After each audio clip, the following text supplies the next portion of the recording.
शिला प्रभुपाद की।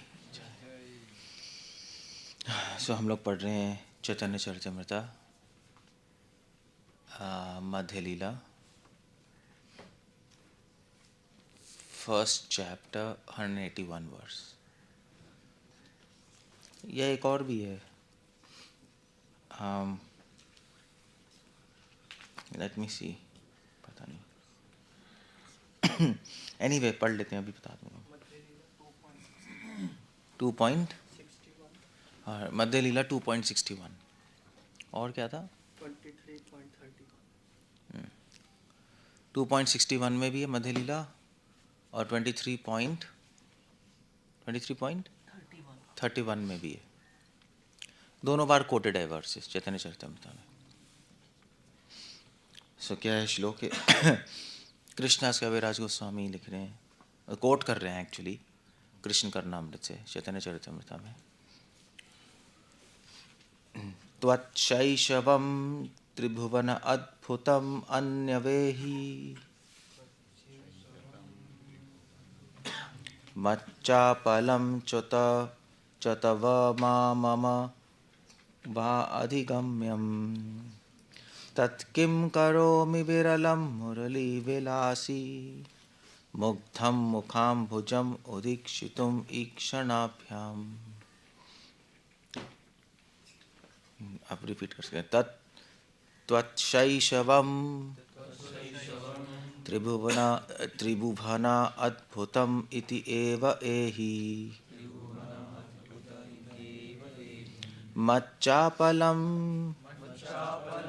च तव वा मम वा अधिगम्यम् तत्किं करोमि विरलं मुरलीविलासी मुग्धं मुखाम्बुजम् उदीक्षितुम् ईक्षणाभ्याम्। Now that's a verse। ये काफ़ी सारे भक्ति संत ठाकुर, भक्ति विनोद ठाकुर, जितने भी डिवोटीज हैं,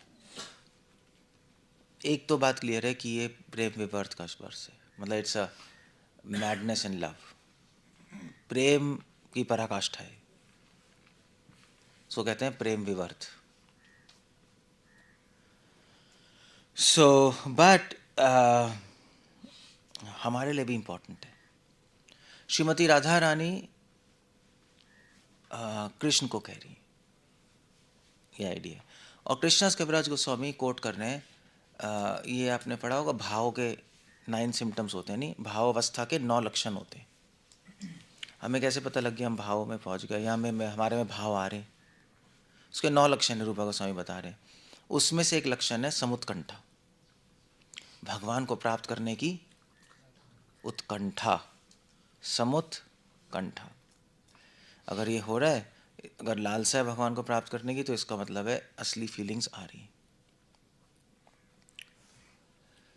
और भगवान को प्राप्त करने की लालसा और संसार को छोड़ने की लालसा, ये उसी दोनों चीज़ें, तो इसका मतलब फीलिंग्स ठीक है हमारी।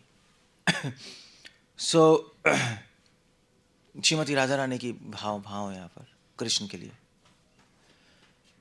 और Shrimati Radha Rani top most devotee हैं, इसलिए उनके बारे में पढ़ना, उनके भाव को समझना, उससे हम भी समझ सकते हैं हमें क्या करना है हमारे लेवल पे, हमारे अधिकार के अनुसार। सो बट वो क्या कह रही हैं यहाँ पर? वो यहाँ पे कह रही हैं त्वम त्वत्शैशवम, कि हे कृष्णा, आपका जो शैशव है, शैशव क्या होता है?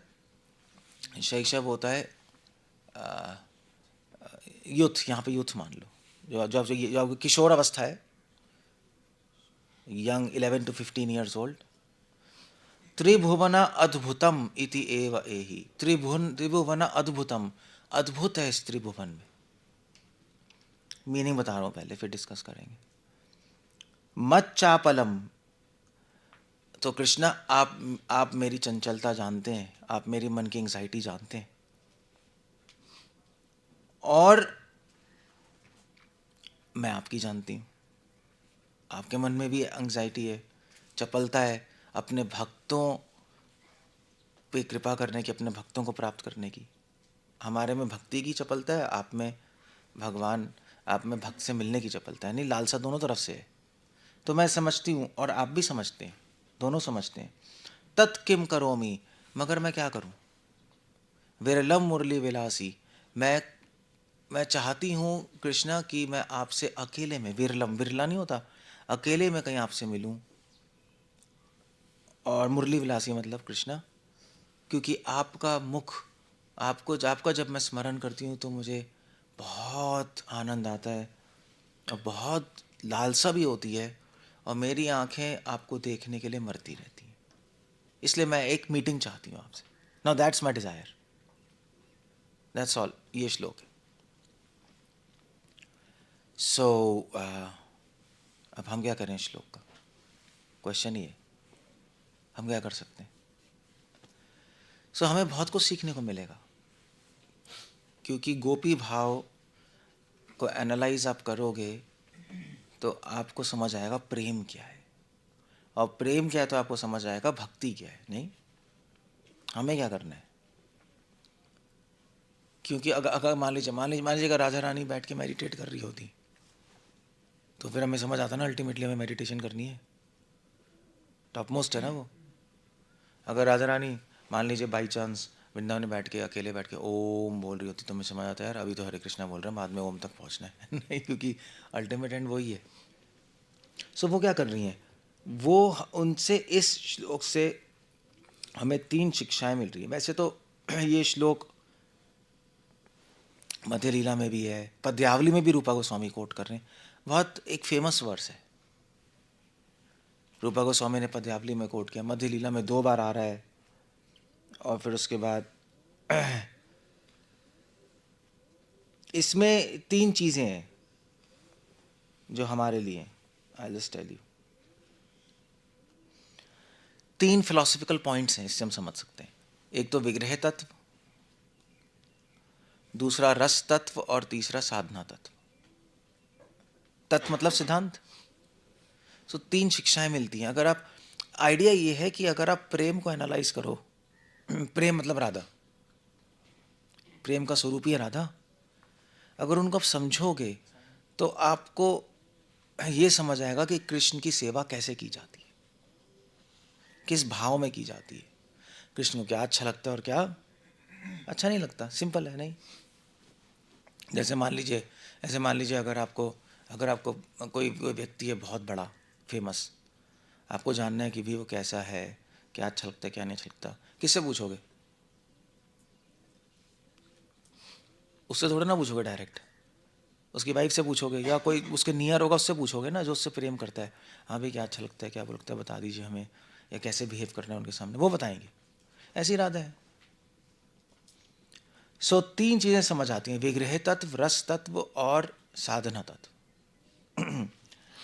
विग्रह तत्व यहाँ पर क्या है, क्या बताया, त्वत्शैशवम, पहली लाइन में है, पहली लाइन में विग्रह तत्व है, भगवान का फॉर्म, भगवान का जो रूप है उसमें से बेस्ट रूप कौन सा है, मतलब सारे भगवान के रूप तो रूप ही हैं, मगर जो किशोर अवस्था है, नहीं पहले बालावस्था, पौगंड अवस्था, किशोर अवस्था, यौवन अवस्था, ऐसे डिवाइडेड है ना भगवान की 4 एजेस। पहले छोटे होते हैं बच्चे, 1 to 5, 5 से 10 साल पौगंड या शैशव, शिशु, फिर 11 से 15 साल किशोर अवस्था, यंग, या यूथ, और फिर 15 से ऊपर यौवन, आप बिल्कुल एक एडल्ट बन गए। सो गोपियाँ कह रही हैं कि आपका सबसे आकर्षित रूप तब होता है जब आप किशोर अवस्था में होती हैं। यहाँ पे शैशवम वर्ड इस्तेमाल कर रहे हैं, मगर शैशवम मतलब शिशु नहीं है, यहाँ पर किशोर अवस्था है। क्यों? क्योंकि भगवान जब एंटर करते हैं किशोर अवस्था में, जब जब टीन्स नहीं होते, टीन्स जब यंग होते हैं, जब टीन अवस्था में आते हैं, 11, 12, 13, 14, 15, नहीं, जब इस अवस्था में लड़का आता है तो वो, तो उसकी बॉडी जो चेंज होती है बच्चे में अलग होती है। मगर जब शिशु से यंग अवस्था में जा रहे हैं भगवान, 11-12 साल के, जब चेंज हो रहे हैं, गोपियाँ कह रही हैं वो पॉइंट सबसे सुंदर है आपका रूप का। गोपियाँ कह रही हैं हमने आपकी फ़ोटो देखी है बचपन की, छोटे बच्चे की, सुंदर है, फिर थोड़े बड़े हो गए, शिशु हो गए, 5 से 10 साल, वो भी फ़ोटो देखिए, सुंदर है। बट जब 11-12 साल पे देखी तो हम पागल ही हो गई। वो सुंदरता इम्पॉसिबल है। त्रिभुवन अद्भुतम, त्रिभुवन में अद्भुत है वो, वंडरफुल है। क्यों गोपियों को सबसे अद्भुत लग रहा है? क्योंकि ऑफ कोर्स गोपियां किस भाव में? माधुर्य भाव में। माधुर्य भाव में कोई बचपन की फोटो ना कोई आकर्षित करेगी, छोटे बच्चे की, तो एडल्ट की करेगी ना। और वैसे भी सारे देवी देवता, सारा ब्रह्मांड भगवान के इस किशोर अवस्था, श्याम सुंदर रूप की उपासना करते हैं। यही है ना, हमारे मुल्टन में भी यही है, श्याम सुंदर रूप। कोई लड्डू गोपाल तो है नहीं, नाम रखते हैं क्योंकि सबसे सुंदर रूप यही है। और राधा रानी को सबसे सुंदर रूप यही लगता है, दैट्स द आइडिया। और चाहे राधा की बात भी नहीं है, बट न्यूट्रल भाव में देखोगे तो सबसे सुंदर यही है रूप। भगवान बहुत सुंदर लगते हैं इस रूप में।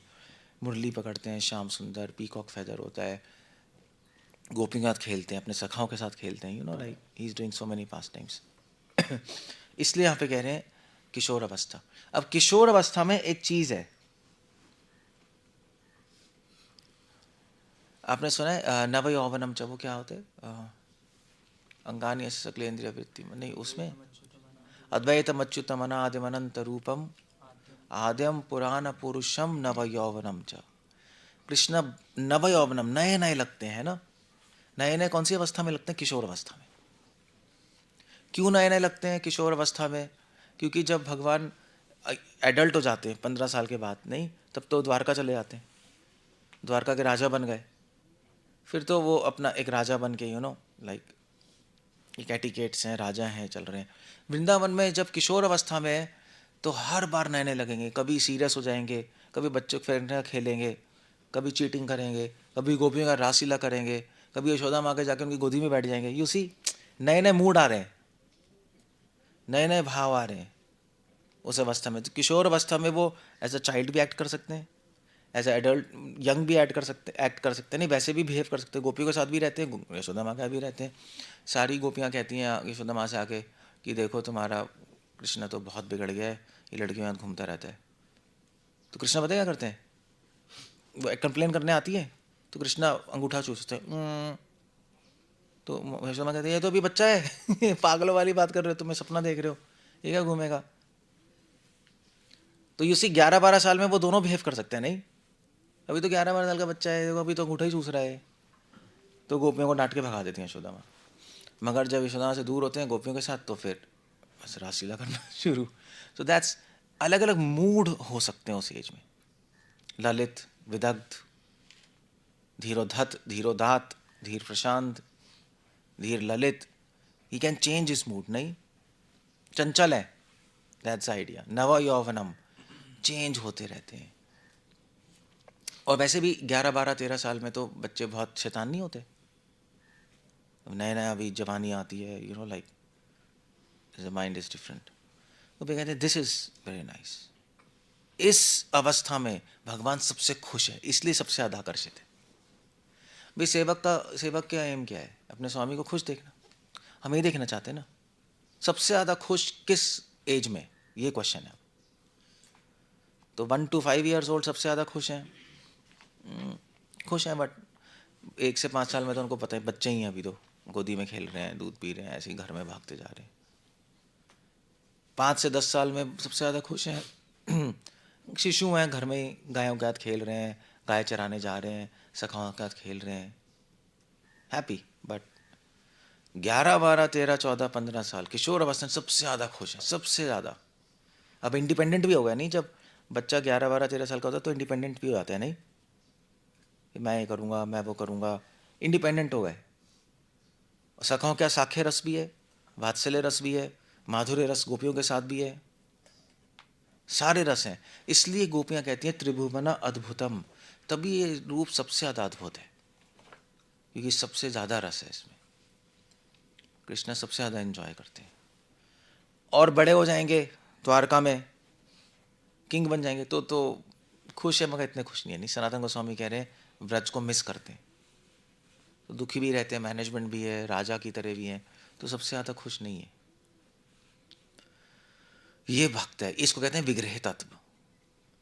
भक्त भगवान का वो रूप देखना चाहता है जिसमें वो सबसे ज़्यादा खुश हैं। इसलिए महाप्रभु के कौन से रूप की पूजा करते हैं बताओ हम लोग?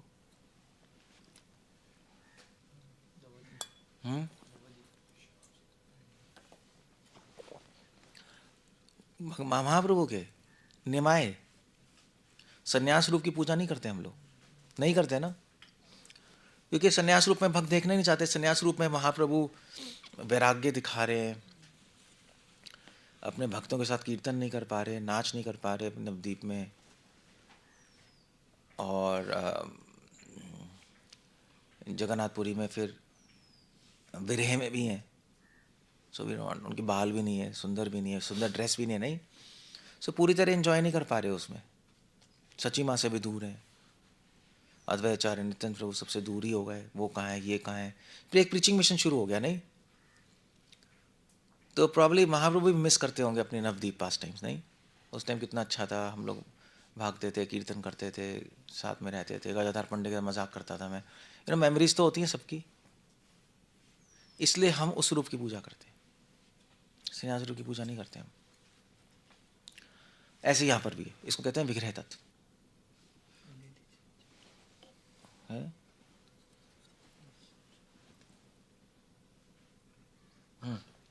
क्लियर है? सो दूसरा है, एनीवे और एक और बात है, भगवान का किशोर रूप इसलिए सबसे ज़्यादा अद्भुत है क्योंकि इस रूप में सारे भक्त भगवान से संग कर सकते हैं। यशोदा माँ भी कर सकती है, बीच का है ना एडल्ट हुए ना अभी बच्चे हैं। गोपियाँ भी कर सकती हैं, भगवान के सखा भी कर सकते हैं, देवी देवता भी भगवान की स्तुति कर सकते हैं इस रूप में, नहीं? ब्रह्मा जी ने भी आके स्तुति की। अगर मान लीजिए भगवान बच्चे होते 1 से 5 साल में, तो ब्रह्मा जी की स्तुति करते बट कुछ पास टाइम होता ही नहीं। तो इसलिए ये अद्भुत अद्भुत कह रहे हैं, अद्भुत इसलिए कह रहे हैं क्योंकि अद्भुत का एक मतलब होता है, पता है? कवि गणपूर दास ने एक बुक लिखी है, क्या कहते हैं, अलंकार कौस्तुभ, और उसमें अद्भुत की डेफिनेशन दे रहे हैं। अद्भुत क्या होता है? अद्भुत क्या होता है? अद्भुत क्या होता है मतलब वंडर, सरप्राइज, वंडर, वंडरफुल। अद्भुत, हमें कोई भी चीज़ अद्भुत तब लगती है जब उसमें कोई ऐसी चीज़ हो जिसमें जिसमें दो चीज़ें हों, जो हमें समझ भी आ रही हो, समझ नहीं भी आ रही, तब अद्भुत लगती है वो चीज़। अगर समझ बिल्कुल ही नहीं आ रही तो बेकार लगेगी, है ना? समझ ही नहीं आया, हम मूवी देखने गए, कैसी लगी? और कुछ समझ ही नहीं आया, भाई क्या चल रहा है, आ गए। अगर सब कुछ समझ आ गया तो बोर हो जाओगे। हाँ ठीक थी, क्लियर था, मतलब वो हीरो गया, उसको उसकी गर्लफ्रेंड को विलेन ने पकड़ लिया, उसने मार दिया, आ गया, नॉट इंटरेस्टिंग, नहीं। अगर समझ आ रहा है और समझ नहीं भी आ रहा तो अद्भुत लगती है। हाँ समझ तो आ रहा था, वो हीरो वीरो गया, उसकी गर्लफ्रेंड को पकड़ लिया और फिर वो लड़ने गया, बट अजीब सी मूवी थी यार। वो हीरो एक्चुअली अंत में विलेन निकला और विलेन हीरो निकला था। ओ हो, ये तो सोचा ही नहीं, तब अद्भुत लगेगी ना। समझ भी आ रहा है, समझ नहीं भी आ रहा, वो तब अद्भुत लगती है चीज़। इसलिए वो किसी भी चीज़ को अद्भुत बनाना है तो दोनों चीज़ें डालनी पड़ेगी उसमें, वरना अद्भुत नहीं बनेगा वो, लोग बोर हो जाएंगे। दोनों चीज़ें, समझ भी आ रहा है, समझ नहीं भी आ रहा है। इसलिए लेक्चर देना है तो दोनों चीज़ें होनी चाहिए, समझ भी आना चाहिए और कुछ कुछ समझ, मगर उसको भी समझ आना चाहिए कि नहीं समझ आ रहा। मतलब ऐसा ना हो कि आप ऐसा बोल रहे हो कि कनेक्शन ही नहीं हो रहा, उसको ये भी समझ, उसको समझ भी नहीं आ रहा और ये भी नहीं समझ आ रहा है, मुझे समझ नहीं आ रहा, सो रहा है वो वो नहीं होना चाहिए, वो तो आपने पूरा ही दूर कर दिया उसको समझ गए?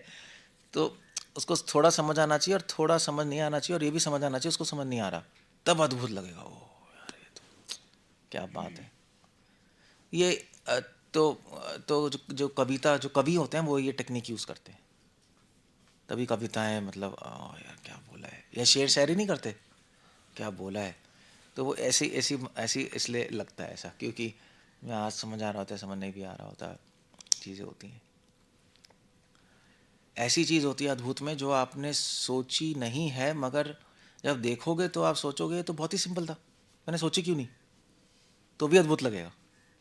समझ गए? तो आपको समझ आ रहा था पहले मगर आपने ध्यान नहीं दिया था, मगर अब बताया तो अरे ये तो इतना सिंपल था, मैंने सोचा कि नहीं, मैं तो रोज़ ही करता हूँ, है नहीं? तो आपको अद्भुत लगेगा लेक्चर। कृष्ण ऐसे ही है, बस अद्भुतम। लोगों को समझ भी आ रहा है कि बच्चा है, और मतलब अजीब सा बच्चा है, क्योंकि गोवर्धन भी उठा लिया इसने, पूतना को ही मार लिया, तृणवर्त को मार दिया, बट समझ आ भी नहीं रहा यार, ये तो झूठे हाथ से खा रहा है और खेलता रहता है, पता नहीं क्या गालियाँ देता रहता है। मतलब ये चक्कर क्या है? ये सुपर ह्यूमन है या ह्यूमन है या गॉड है, भगवान है या एक साधारण बच्चा या बच्चा जिसने शक्तियाँ ली हैं, और देवी देवता भी आके स्तुति कर रहे हैं, तो वो तो हो नहीं सकता। ये देवी देवता ऐसे तो स्तुति नहीं करेंगे किसी की। तो ये इसलिए कृष्ण अद्भुत है। गोपियाँ भी इस किशोर अवस्था में, ये बच्चा है, यशोदा माँ के सामने जाएंगे तो बच्चा है, यशोदा माँ से दूर तो भैया लंपट रासलीला करने वाला लड़का। तो ये लड़का है या बच्चा है या बिल्कुल इनोसेंट है। इनोसेंट इनोसेंट नहीं होता, इनोसेंट कैसे कहते हैं? मासूम। मासूम अनंत बाबा के सामने जाएंगे तो मासूम, सखाओं के हाथ होंगे और गोपियों के हाथ होंगे तो बिल्कुल ही कनिंग, चतुर, घुमाने वाले सबको। तो समझ नहीं आ रहा, कुछ कैच नहीं कर पा रहे। अचिंत्य खलुए भावा न ताराम सर के न उचित। ये अद्भुत है, जब आप पूरी तरह किसी चीज़ को पकड़ ना पाओ, थोड़ा पकड़ पा रहे हो, पूरा नहीं समझ पा रहे, तो आपको अद्भुत लगेगी चीज़। समझ गए? इम्प्रेस हो गए उस व्यक्ति से, उस चीज़ से। कृष्ण इम्प्रेसिव है, इसलिए इसलिए इसने यहाँ पे कह रहे त्रिभुवना अद्भुतम, तभी कह रहे हैं। ये पहला पॉइंट है यहाँ पर। क्लियर हो गया? ओके। दूसरा पॉइंट है यहाँ पर रस तत्व। अब रस तत्व क्या है? इट्स क्वाइट इंटरेस्टिंग, क्योंकि यहाँ पे तो सेकंड लाइन क्या है? सेकंड लाइन क्या है? Let me have a look. पता नहीं सेकंड लाइन क्या चल रही है। सेकंड लाइन क्या है भाई? श्लोक छोड़ो यार ये। मत चापलम च तब वा मम वा अधिगम्यम। राधा रानी कह रही है कि कृष्णा, मैं आपकी चपलता समझती हूँ, आप मेरी चपलता समझते हैं। सिर्फ हम दोनों एक दूसरे की चपलता समझते हैं, बाकी कोई समझ नहीं सकता।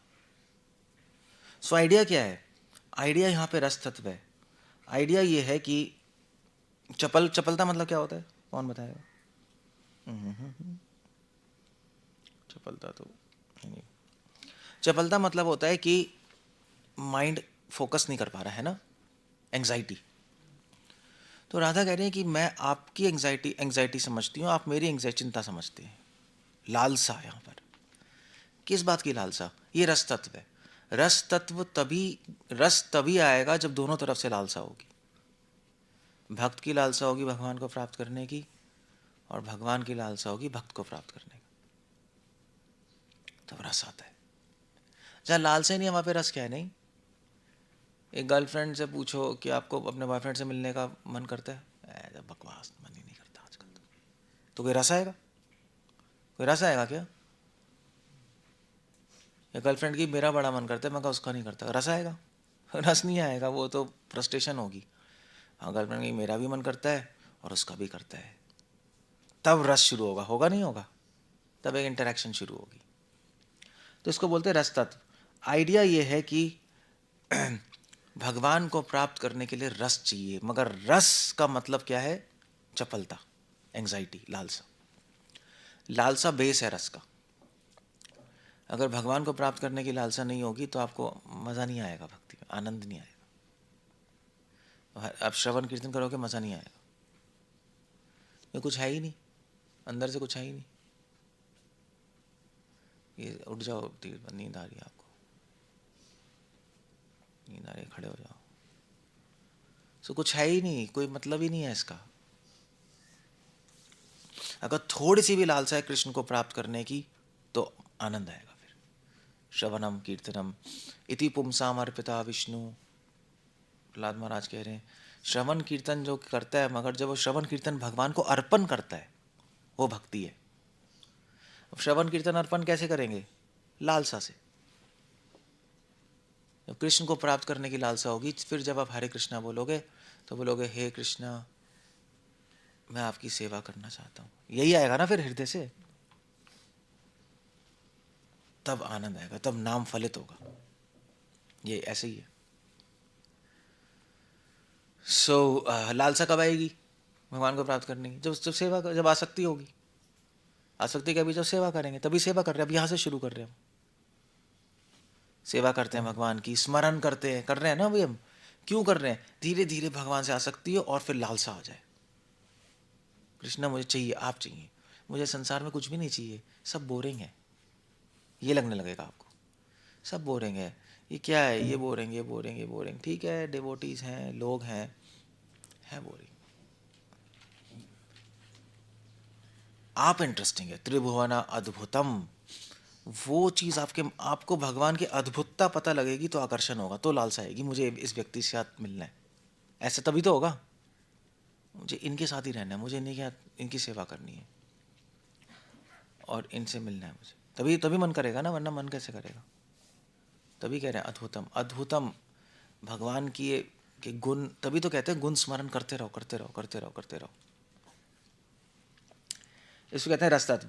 वो वृत्रासुर की स्तुति में क्या है, वो क्या था, न पारमेष्ठिम न रसाधिपत्यम न च सर्वभौमम हननाकपृष्ठम न पारमेष्ठ्यम न च सर्वभौमम न रसाधिपत्यम न योग सिद्धिर पुनर्भवम व समंजस तो विरह कांक्षे। That's the point. Vritrasura same point ला रहे हैं। कृष्णा मुझे कुछ नहीं चाहिए, मुझे ना स्वर्ग चाहिए, मुझे धरती चाहिए, मोक्ष नहीं चाहिए, कुछ योग नहीं चाहिए, सिद्धि नहीं चाहिए, क्या चाहिए तुम्हें? मुझे आप चाहिए। That's the point. जिस दिन ये आ गया उस दिन आपको आनंद शुरू हो जाएगा भक्ति में।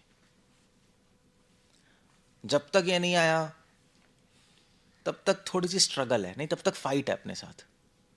आनंद नहीं आएगा, लड़ाई करनी पड़ेगी अपने आप से, माइंड से।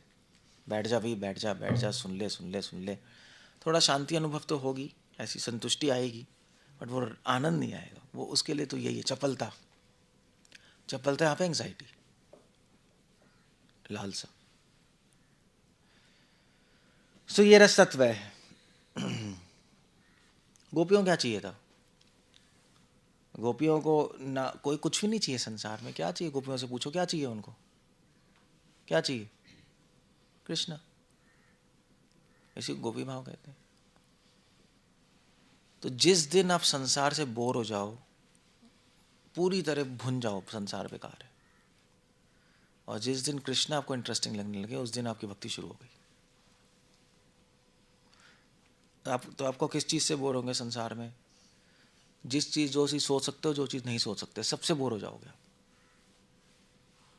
और आपको बहुत बेकार लगने लगेगी। वैसे बोर हो जाओगे, धीरे धीरे घृणा हो जाएगी संसार से।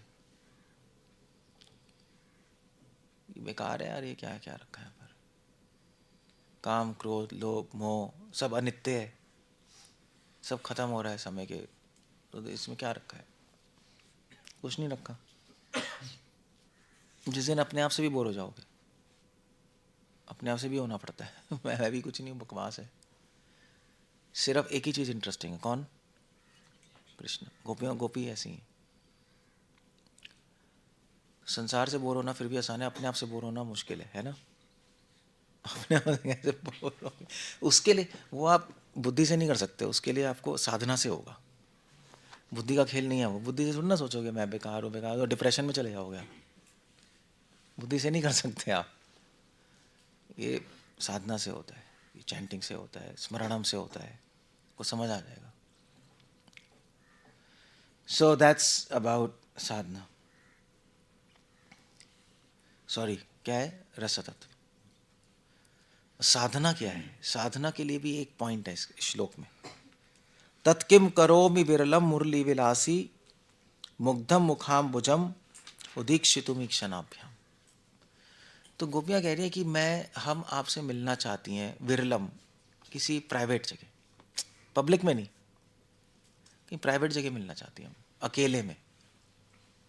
पब्लिक में तो मुश्किल है ना, फिर अब सही से होता, बात भी नहीं कर पाते, कुछ नहीं होता, बता। विरलम, विरलम मतलब प्राइवेट। और हमारी आंखें आपको देखने के लिए तरस रही हैं, आपसे मिलने के लिए हमारा तरस रहे हैं, आप प्लीज़ कोई मीटिंग अरेंज करिए। आइडिया ही है। सो हमारे लिए बहुत इंपॉर्टेंट है इन्फॉर्मेशन है हमारी भक्ति के लिए। क्यों? क्योंकि भक्ति जो होती है, एक्चुअली हम भक्ति कर रहे हैं सबके साथ, नहीं मतलब भक्त हैं, गुरु हैं, मंदिर हैं, आश्रम है, सब है, मगर फिर भी भक्ति अकेले का काम है। अकेले मतलब आप और भगवान, अल्टीमेटली वही काउंट करेगा आपके हृदय में। आप हृदय में क्या कर रहे हो वो काउंट कर रहा है। हृदय तो प्राइवेट स्पेस है आपकी, ये पब्लिक है। तो गोपियाँ कह रही हैं हम आपसे प्राइवेट में मिलना चाहती हैं, वहाँ है भक्ति, पब्लिक में नहीं होता। तो पब्लिक में हम हैं, इसकी वैल्यू है, मगर मेन वैल्यू है प्राइवेट, अंदर क्या कर रहे हो आप। बाहर से सब कुछ करो पब्लिक में, अंदर गड़बड़ हो तो फिर तो भगवान तो चालू है, मान समझ लेंगे गलत है। ये आइडिया साधना में, बाहर से भी आप जेन्युइन हो, अंदर से भी जेन्युइन हो।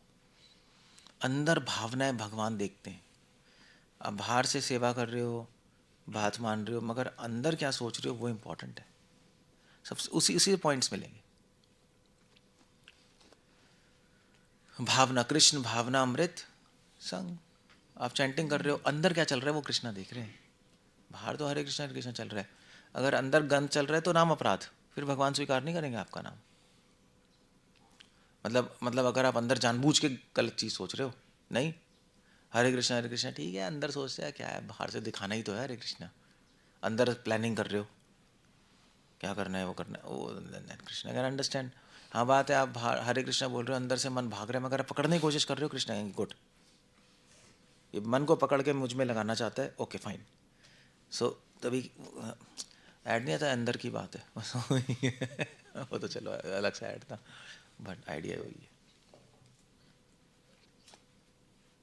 इट्स ऑल विरलम, इट्स ऑल इनसाइड। और भगवान का नाम क्या बोल रहे हैं? मुरली विलासी। मुरली विलासी क्यों बोल रहे हैं? क्योंकि गोपियाँ कह रही हैं कि कृष्णा आपने आपने हमारा माइंड खराब कर दिया अपनी मुरली बजाकर। सबसे पहले आपकी मुरली सुनी थी, अब सुनते हमारा मन खराब हो गया और आपने हमें रासलीला के लिए बुलाया और हम पूरी तरह आकर्षित हो गए आपसे। सो मुरली से खेल शुरू हुआ है ना, इसलिए वो भगवान को मुरली विलासी कह रही। मुरली कौन है? गुरु। That's a point. साधना में सबसे इंपॉर्टेंट है गुरु। अगर गुरु मतलब क्या है? एक टीचर, एक फ्रेंड नहीं, जो आपकी हेल्प कर पाए। तो जो लोग किसी से गाइडेंस नहीं लेते, जो किसी का कोई टीचर नहीं है, कुछ नहीं है, वो तो ख़त्म सीन है, कुछ भी नहीं हो सकता, एब्सोल्युटली कुछ नहीं हो सकता। क्योंकि सबसे पहले गुरु की हेल्प होती है, फिर परमात्मा की हेल्प शुरू होती है। अब ऑफ कोर्स अगर आप बात मानो गुरु की तो। इसलिए गोपियाँ कृष्ण को मुरली विलासी बोल रही। तो गुरु के थ्रू, गुरु की वार्निंग्स, गुरु की गाइडेंस, उसमें पता लगता है क्या करना है क्या नहीं करना। और ऐसा नहीं है कि अगर आप सब कुछ सीख जाओगे तब ज़रूरत भी नहीं है, ऐसा नहीं होता। हर स्टेप पे ज़रूरत होती है, क्योंकि बहुत सारी चीज़ें लाइफ में होती है जिसमें हमें सही डिसीजंस लेने होते हैं, वो गलत हो जाते हैं। सो दैट्स अ पॉइंट, गुरु। इसलिए अब गुरु के संरक्षण में रह के पहले सीखो भक्ति कैसे करनी है ना। प्रभुपाद की बुक्स हैं, गुरु हैं, सीनियर्स हैं, कि भक्ति में क्या करना है, साधु संग लेना है, श्रवण करना है, कीर्तन करना है, नहीं, और आरती कैसे, सब सीख रहे हो। फिर जब ये करते रहोगे तो धीरे धीरे चैत्य गुरु, परमात्मा से आपका कांटेक्ट होगा। फिर अंदर से खुद ही समझ आएगा, प्रेरणा है कि क्या सही है क्या गलत है। उस पॉइंट से आपकी रियल भक्ति शुरू हो गई। बस तो वहाँ पहुँचना है हमें, प्राइवेट स्पेस में काम करना है अंदर। तो गुरु बोलेगा देख तू सेवा कर रहा है मगर सही भावना से करियो, यही बताएगा ना गुरु, अंदर गई रखियो। तू सेवा कर रहा है, फॉर एग्जाम्पल तू सेवा कर रहा है, उसके पैसे मत लेना। यही कहते हैं ना। क्यों? क्योंकि भावना भावना खराब हो जाती है। पैसे लोगे, भावना खराब हो जाएगी। नहीं, नहीं, नहीं। सो गुरु आपको डिसीजंस कैसे दे रहा है? अंदर देख के दे रहा है, नहीं कि अंदर कुछ खराब ना हो जाए। बाहर तो चीज़ें उल्टी फुल्टी होती रहती हैं, खराब होती रहती हैं, दैट्स ओके। अंदर नहीं बिगड़ना चाहिए, समझ गए? बाहर चीज़ें होती रहती हैं, हस्बैंड वाइफ में लड़ाई होती रहती है, अंदर से उनके मन मुटाव नहीं होना चाहिए, तो डाइवोर्स हो जाएगा। नहीं, बाहर से चलो लड़ लिए, हो गया, अंदर से ठीक है तो ठीक हो जाएगा वो फिर से, है ना। अंदर से ठीक है ना, तो बाहर से कुछ फिर तो पूरे खराब हो जाएगा। सो दैट्स व्हाट ये गुरु क्या सिखाता है? गुरु सिखाता है अंदर क्या काम करना है। बाहर तो सभी सीख लेते हैं, है ना, बाहर तो चलो किताबों में भी लिखा है, अंदर कैसे इस चीज़ को अप्रोच करना है, अंदर क्या भावना होनी चाहिए सेवा करते हुए, भक्तों से बात करते हुए, आरती करते हुए, वो तो गुरु ही बताएगा प्रैक्टिकली, क्योंकि उसने किया है ना। किताबों से नहीं समझ आएगा वो। हाँ, ठीक है, ठीक। तभी मुरली विलासी कह रही। So that's about this verse. कितना अच्छा है, नहीं? तभी तो चैतन्य चरितामृत कृष्णास के व्रजासु में कोट कर रहे हैं। तभी आप राधा प्रेम उनके बारे में पढ़ोगे तो आपको भक्ति बहुत आसान हो जाएगी, क्योंकि आपको गोल नज़र आ गया ना। कंफ्यूज नहीं होगे क्या करना है क्या नहीं करना। क्योंकि भी मान लीजिए आप कहो चलो हम भक्ति कर रहे हैं, तो आज से अब मैं कार्तिक में क्या करूँगा, एक रोटी खाऊंगा या एक केला खाऊंगा रोज़, ठीक है। अब राधा रानी कर रही है ऐसा कुछ, कर रही है, तो हमें भी क्या करने की ज़रूरत है। जब हमारे संप्रदाय की गुरु जो है राधा, वही नहीं कर रही, तो हमें क्या करना है। आज से हम कम खाएंगे, आज से ज़्यादा खाएंगे, कम सोएंगे, ज़्यादा सोएंगे, आज से हम उससे बात नहीं करेंगे। ये सब आपके अपने माइंड का गोबर है, क्योंकि अब भूल गए राधा क्या कर रही है। सिर्फ एक ही चीज़ कर रही है, वो इसमें इंटरेस्टेड ही नहीं है। एक ही चीज़ कर रही है, क्या कर रही है? कृष्ण के गुणगान कर रही है, स्मरण कर रही है, बस वो उस पर फोकस करना है हमें। तो अगर आप चैतन्य चरितामृत पढ़ते रहोगे तो अपने गोल कभी नहीं भूलोगे। यही है ना, गोल नहीं भूलोगे तो रास्ता नहीं भूलोगे, लक्ष्य भूल गए तो रास्ता भूल गए, कहीं और पहुंच जाओगे। इसलिए चैतन्य चरितामृत पढ़ना बहुत ज़रूरी है, क्लियर रहता है। अभी कोई व्यक्ति कहेगा चलो हम हरे कृष्ण भी करेंगे, थोड़ा मेडिटेशन भी करेंगे, थोड़ा मन लग जाएगा, नहीं अच्छा लगता है। अब फिर आप चैतन्य चरितामृत पढ़ोगे, महाप्रभु तो नहीं कर रहे, कर रहे नित्यानंद रूप में नहीं कर रहे, कोई नहीं कर रहा, तो शायद ज़रूरत नहीं है इसकी, नहीं। क्योंकि अगर होती तो वो भी कर रहे होते अभी तक। कंफ्यूज नहीं हो रहे ना, वरना कंफ्यूज हो जाओगे बहुत बुरी तरह। प्रयोजन जानने से साधना क्लियर होती है। ओके, हरे कृष्ण। शिला प्रभुपाद की जय। 9:45 हो गए। कुछ कहना है, कुछ पूछना है?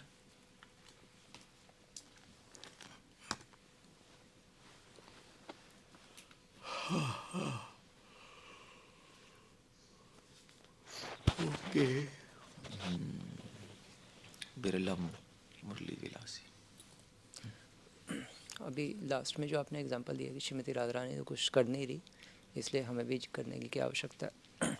लेकिन श्रीमती राधा रानी तो सिद्ध अवस्था में है ना, वो तो उनको करने की ज़रूरत है ही नहीं।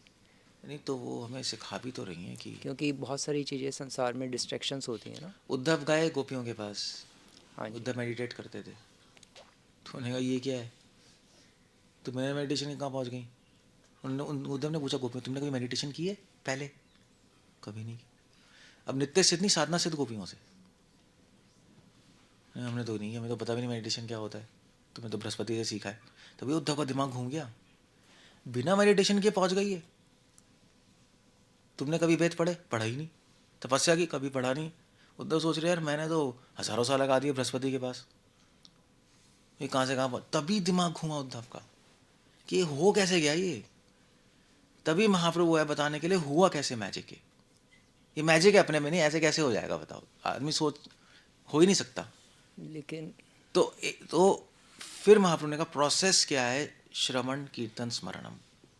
हाँ वो बात है कि हमारे अवस्था में हमें शायद जुगाड़ उगाड़ करना पड़े, हमारी अवस्था में, मगर अल्टीमेटली हमें पता होना चाहिए कि ज़रूरत नहीं है। हाँ ज़रूरत नहीं, अल्टीमेटली पता होना चाहिए,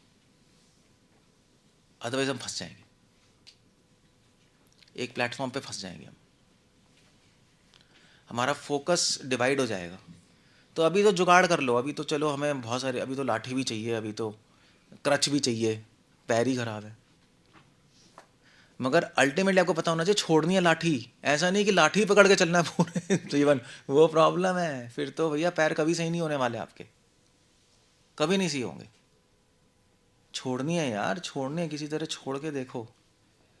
तो जब तक थोड़ा थोड़ा ठीक हो रहा है, ठीक हो रहा है, ठीक हो रहा है, ठीक हो रहा है, फिर एक दिन छोड़ के देखो। श्रवण कीर्तन स्मरण करो ओपनली, अब तो फिर धीरे धीरे आगे बढ़ेंगे। यही तरीका, और कोई तरीका नहीं। मैं ये क्वेश्चन इसलिए पूछ रहा था क्योंकि श्री भक्तियान सरस्वती ठाकुर तो तपस्या की मूर्ति थे ना, उनको तपस्या करने की। होती क्या है यार? हाँ तपस्या थोड़ी ना है कम खाना कम सोना, हम भी ऐसे ही सोचते थे। हाँ जी। कुछ नहीं है, ये कुछ नहीं रखा इसमें, इसमें कुछ रखा ही नहीं।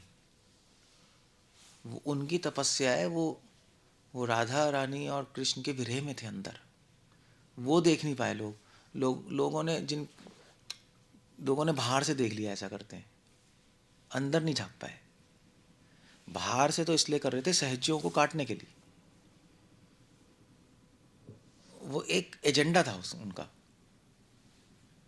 और अगर कर भी रहे थे बाहर से तपस जो भी है, कम खा रहे थे, कम सो रहे थे, तो वो उसका गोल था वहां पहुंचने के लिए, वहां लिंक्ड था वो भगवान के स्मरण और कीर्तन को बढ़ाने के लिए, विरह को बढ़ाने के लिए, यू सी वो। मगर अल्टीमेटली उनको भी पता था इसका क्या लेना देना है, अल्टीमेटली कुछ मतलब नहीं था इसका,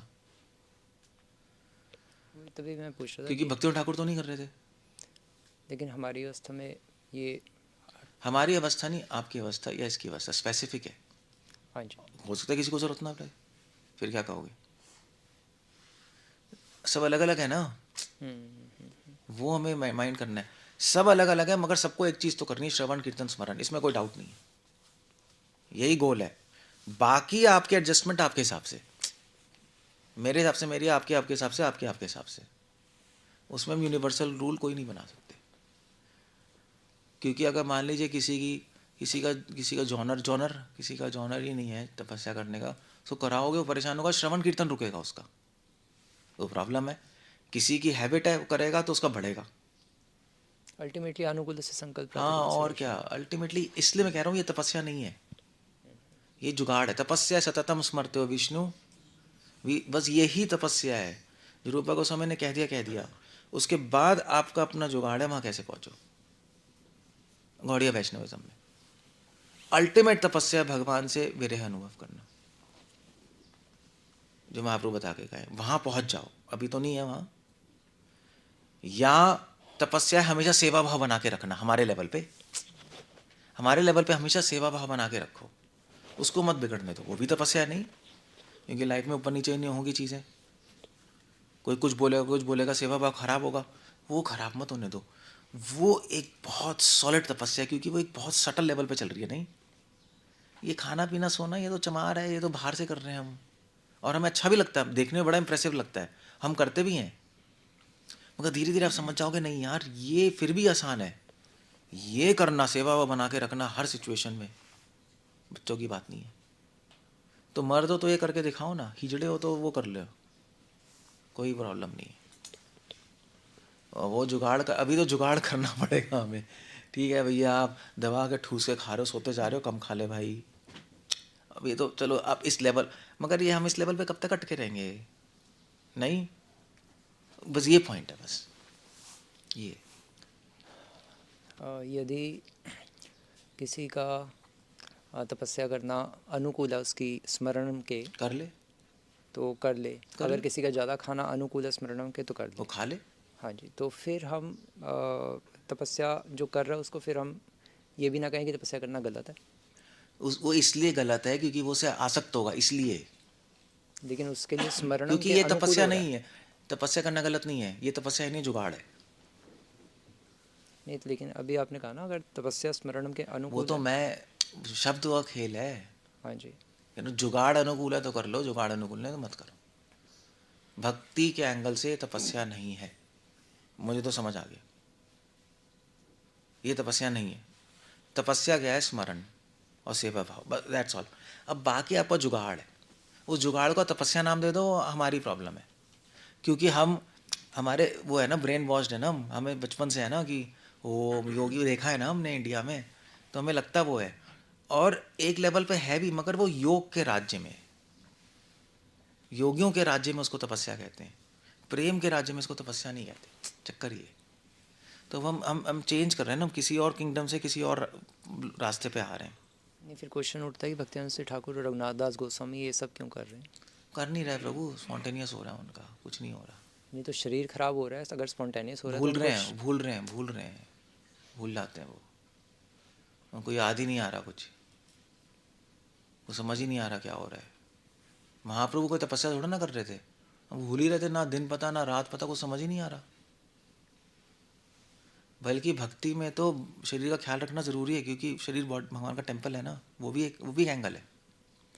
तभी मध्वाचार्य कह रहे हैं कि भैया ध्यान रखो, वो तो एक्सरसाइज भी करा रहे हैं, अखाड़े में भी करा, वो तो क्या हो रहा है फिर तो पूरी कॉन्ट्रडिक्शन है ना, मतलब अजीब सा है थोड़ा। तो हमें समझना पड़ेगा कि ये आचार्य हमें समझा रहे हैं आइडियली कि इस बॉडी को ठीक रखो, यूज़ करो श्रवण कीर्तन स्मरण के लिए, बस काम खत्म। वो आप अपने आप देख लो क्या करना है, कम खाना है कम में सीधे कम खा लो, ज़्यादा में सीधे ज़्यादा खा लो, बस तमोगुण में मत जाओ, अलर्ट रहो, एक्टिव रहो, श्रवण कीर्तन स्मरण फोकस रहे, बस भगवान से आसक्त हो जाओ, खत्म करो, बस बॉडी छोड़ो, इसको निकलो यहाँ से। तो भोग और त्याग, यही तो प्रॉब्लम है हमारे में, एक्चुअली प्रॉब्लम यही है। मुझे भी समझ आया, पहले भोगी थे, अब त्यागी में आसक्त हो गए, वो पेंडुलम स्विंग हो रही है। अब देखने में लगता है कि ये लोग कर रहे हैं, देखने में लगता है रघुनाथ स्वामी, भक्ति सेन ठाकुर, मगर फिर एक प्रॉब्लम भी आती है, यार मगर मध्वाचार्य तो नहीं कर रहे, क्या वो डिवोटी नहीं थे क्या? नहीं नहीं, वो तो बच्चे थे, महाप्रभु है हमारे, मतलब वो तो कोई सेंस ही नहीं किया, भक्ति और ठाकुर भी नहीं कर रहे, फिर उनके साथ क्या चल रहा है? इसका मतलब है इससे कोई रिलेशनशिप नहीं, कुछ और चीज़ है जिसके जिसको टारगेट करके कर रहे हैं वो है श्रवण कीर्तन स्मरण। ये समझना जरूरी है बस, वरना हम अटक जाएंगे बीच बीच में। एक पिछली लाइफ में भोगी में अटके, इस लाइफ में त्याग में अटक गए और फुलफिल नहीं हुआ पर्पस। बस ये भीम दबा के खाते थे, क्या था अद्वैताचार्य भी खाते थे, फीस्टिंग कर रहे होकर, ऐसा कोई तपस्वी तो हमें सुना नहीं। हाँ, गद्दार पंडित और महाप्रभु थोड़ा बहुत कर रहे हैं, क्योंकि वो धर्म है सन्यासी और ब्रह्मचारी का, नहीं तो इस समाज में अगर रघुनाथ स्वामी भी खाएंगे या वो खाएंगे तो निंदा ही इतनी हो जाएगी, नहीं ये पागलों की तरह खाता जा रहा है। तो वो भी एक पॉइंट है, मगर उनको पता है इससे कोई लेना देना नहीं है इस चीज़ का, डजंट मैटर। ये क्लैरिटी होनी चाहिए, अदरवाइज बाकी कुछ भी करते रहो। हाँ जी, बाकी सारी बातें ठीक है, बट ये लास्ट में जो आपने कहा कि वो समाज की भी चिंता कर रहे होंगे, नहीं, प्रीचिंग कैसे होगी? अद्वैताचार्य ने हरिदास ठाकुर को घर में बिठा के प्रसाद खिला दिया यवन को, वो तो तो उन्होंने तो वो सोचा। तो एक बार था, हाँ जी, बार बार थोड़ा ना कर रहे हैं हरिदास ठाकुर। वो हरिदास यार गृहस्थ हैं, वो अपने रिनंशिएट है वो लोगों की नज़र में। प्रीचिंग ये करके दिखाएंगे ना कि अनुकूल से संगत, प्रातिकूल से वर्जन, जो जरूरी है हम वो कर रहे हैं, वो फिर लोगों के कारण भूखे क्यों रहेंगे? लोगों के कारण नहीं प्रभु, रिस्पेक्ट ही नहीं होगी, लोगों के कारण नहीं, समाज अलग था उस टाइम, समाज की सिचुएशन सोचो ना। अब मान लीजिए अगर आप प्रीचिंग करने जाओ खड़ाऊ पहन के, तो कैसा लगेगा लोगों को? तो प्रीचिंग करवाएंगे हम? या मान लीजिए हम कॉपिन में चले गए प्रीचिंग करने कैसा लगेगा? अरे नहीं नहीं, क्या है, हम लोगों की वजह से हम क्यों चले, ये तो धर्म है हमारा, कॉपिन में रहते थे सब, वैरागी हैं हम, तो क्या पत्थर मार के भगा देंगे? ऐसे ही वहाँ पे था, वहाँ पे बहुत बड़ी बात थी सन्यासी होना, तभी तो रामचंद्रपुरी ने आके बैंड बजाई महाप्रभु की। वैसे तो कोई बड़ी बात नहीं थी, मगर रामचंद्रपुरी देख रहे हैं यार ये महाप्रभु अद्वैताचार्य आके दबा के खा रहे हैं, वहाँ दबा के खा रहे हैं, वहाँ दबा के खा रहे हैं, ये हो क्या रहा है? उस टाइम डाइजेस्ट करना बड़ा मुश्किल थी चीज़ें, 500 साल पहले सोसाइटी बिल्कुल अलग थी। तो वो अब मैंने, या तो बैठ जाओ एक जगह, वो भी नहीं था, तो इसलिए उनको करना पड़ रहा था। नित्यानंद प्रभु की कितनी निंदा हुई बताओ, दो शादी करके बैठे हैं महल में, हीरे जवाहरात 10 उंगलियों में अंगूठी पहनी है। नित्यानंद प्रभु का एग्जाम्पल तो फिर बहुत डेंजरस हो जाएगा, क्योंकि वो तो अनुकूल संकल्प प्रतिकूल नहीं, वर्जनों में इसलिए पूरा भक्तियान चल रहे ठाकुर थे। ने कहा कि उनके व्यवहार को समझना मुश्किल है, तभी कह रहे हैं उसका पर्पस था, उसका पर्पस था। नित्यानंद प्रभु 2 चीज़ें सिखा रहे थे कि बाहर के वैराग्य से कुछ नहीं लेना देना भक्ति को, पहले ही समझ लो। इसलिए जानबूझ के कर रहे थे, हाई फाई कपड़े पहन के, सिल्क कपड़े पहन के पहनते। और दूसरी चीज़ दिखा रहे थे वो कि जो गुरु है वो युक्त वैराग्य में बिलीव करता है। अगर ज़रूरत है प्रीचिंग के लिए तो ज़रूरी है। नित्यानंद प्रभु के जो ऑडियंस थे प्रीचिंग, वो लोअर क्लास के लिए नहीं थे, वो थे सारे सारे जो वो रघुनाथ स्वामी कहाँ से, उनका गाँव का नाम क्या था रघुनाथ स्वामी के? नहीं नहीं, अच्छा, रघुनाथ कहाँ से है यार, पानीहट्टी के सामने ना, गंगा को पार करके।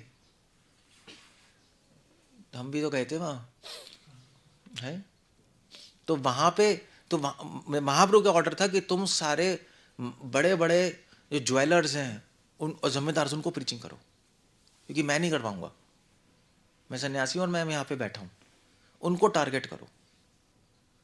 तो नित्यानंद ने कहा ठीक है, उनको तो करने के लिए तो फिर तो मुझे भी ऐसे फटे कपड़े में जाऊँगा, कौन सुनेगा, वैसे ही मेरी इज्जत खराब है, अवधूत कहते, पागल समझता है मुझे। तो नित्यानंद प्रभु गए, उन्होंने कहा मैं ठीक हो गया हूँ भैया, ठीक हो गया हूँ, मैं दिमाग ठीक हो गया मेरा, शादी की, महल में रह रहे हैं, हाई फाई कपड़े पहन के बड़े बड़े लोगों के पास जा रहे हैं, उदाहरण दत्त ठाकुर ऐसे कितने अमीर अमीर लोग थे, चेंज कर दिया उनको उठा के।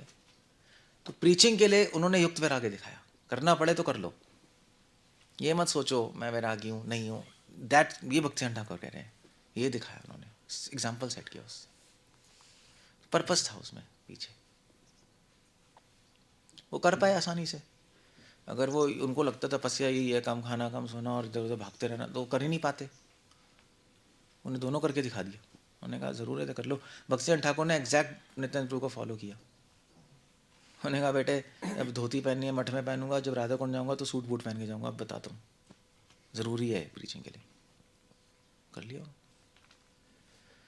तो ऐसे कौन सी जगह है यार रघुनाथ स्वामी की, दिमाग से निकल गया, कौन सी जगह, ओहो कोई देख के बताना जरा, कौन सी जगह है यार, बिल्कुल दिमाग से निकल गया।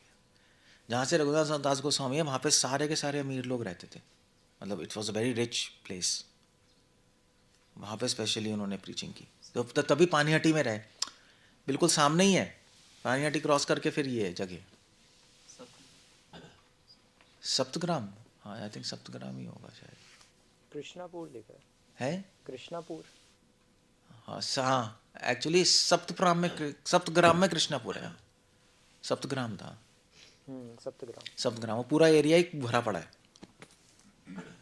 वो पूरा एरिया सप्तग्राम, उसके पास जहाँ से महेश पंडित हैं, कलकत्ता के पास, ये सारी जगह पूरा भरा पड़ा है वो अमीरों से, वहाँ उन वो टारगेट थे, चेंज कर दिया उन्होंने उठा के। तो दैट वाज उन्होंने सिखाया है।